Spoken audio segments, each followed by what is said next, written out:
एके न्यूज में आपका स्वागत है। चलिए जानते हैं आज के मुख्य समाचार।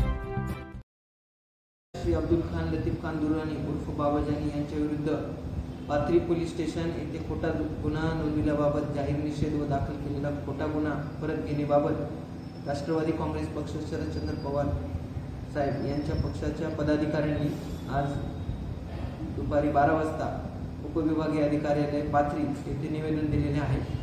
या निवेदनाची आम्ही दखल घेऊन हे वरिष्ठ कार्यालयात पाठवण्याबाबत आम्ही कारवाई करत आहोत। तरी पाथरी येथील सर्व जनतेस मी आवाहन करतो की सर्वांनी शांतता ठेवावी। उद्या आपला 78वा स्वातंत्र्य दिन महोत्सव आहे। त्यानिमित्त आणि आजच्या कालच्या या घटनेनुसार झालेलं तणावाचं वातावरण याबाबत पाथरी येथील जनतेस मी आवाहन करतो की सर्वांनी शांतता ठेवावी। उद्या आपला 78वा स्वातंत्र्य दिन आहे। त्यानिमित्तानं आपल्याला शांतता ठेवणं अत्यंत आवश्यक आहे।